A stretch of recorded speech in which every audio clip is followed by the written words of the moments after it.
événement que les Français ont oublié. Et pour cause, s'il vous plaît. Pourquoi est-ce qu'on parlerait de ce truc qui est le nom d'une gare à Londres, franchement? Oui, c'est une date, bizarrement, que la France n'a pas l'air de vouloir fêter. On se demande pourquoi. Le journal La Croix rappelle que c'est bientôt l'anniversaire de Waterloo. 200 ans toureront le 18 juin. Il y aura de nombreuses célébrations sur place, mais le journal donne surtout les références de livres qui paraissent à cette occasion sur la bataille elle-même, sur Napoléon en général, sur les 100 jours. Vous savez, ce retour raté de Napoléon entre le premier exil à l'île d'Elbe et puis le deuxième à Sainte-Hélène. Il a régné 100 jours, période bizarre qui amuse beaucoup les historiens. Donc ça, c'est dans La Croix. Mais j'embraye sur le Figaro qui, lui, voit plus large.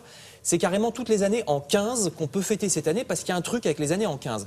En plus de Waterloo, il y a par exemple Marignan, vous voyez à gauche, 1515. C'est le Figaro littéraire, donc là aussi pareil, hein, il conseille chaque fois un livre sur François Ier pour Marignan, puisque c'est lui qui a remporté cette victoire contre une coalition avec des Italiens. Les Suisses. Il n'y avait pas d'Italiens? C'est surtout les Suisses. Mais Marignan, ça se trouve où, Marignan? Marignan, c'est dans le nord de l'Italie. Ah oui, ben vous le savez. Alors, il y a également... Je ne suis pas sûr qu'on le sache tous. Non, c'est peu connu.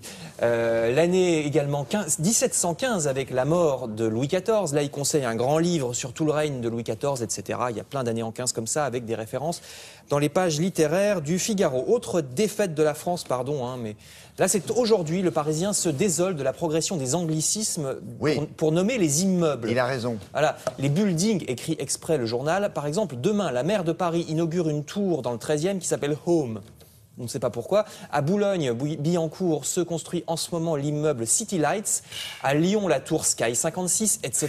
Les programmes immobiliers concernés ont répondu aux Parisiens qu'ils n'ont pas trouvé de nom français qui leur plaisait. Ben voyons. Ils n'ont pas beaucoup cherché, peut-être. Ah bah peut-être. La pub, la télé et l'ensemble des marques sont contaminés, remarque le journal. Un célèbre fabricant français de polo avec un crocodile a pour slogan « Life is a beautiful sport ». Et les supermarchés s'appellent maintenant « Machin Market et Truc Drive ». Et le Parisien nous apprend qu'il y a maintenant même des gens qui font des graffitis sur ces enseignes en franglais parce que ça les énerve. Non, mais nous, on ne dit pas que cette émission est en live. Voilà, non. On dit c'est en direct. TV Morning. Oui, Donc vous lirez ça dans le Parisien. Et puis là, c'est en français. Le journal Les Échos nous conseille l'opéra La Belle Hélène d'Offenbach, opéra bouffe, c'est-à-dire marrant, parce que bouffe, c'est bouffon au départ. C'est pas un endroit où on Non, c'est pas un endroit où on mange, c'était au Bouffe Parisien. Alors ils appellent ça Hélène et les garçons, justement, parce que c'est rigolo, mise en scène étonnante. Les chanteurs, vous voyez, sont sur un fond bleu, ils sont filmés en même temps par des petites caméras, et ils sont incrustés dans un décor sur la partie haute de la scène. Alors le journal dit que ça fonctionne très bien. C'est La Belle Hélène au Châtelet à Paris jusqu'au 22 juin. Et c'est dans Les Échos. Très rigolo. Merci beaucoup, nous irons et on vous montrera ça.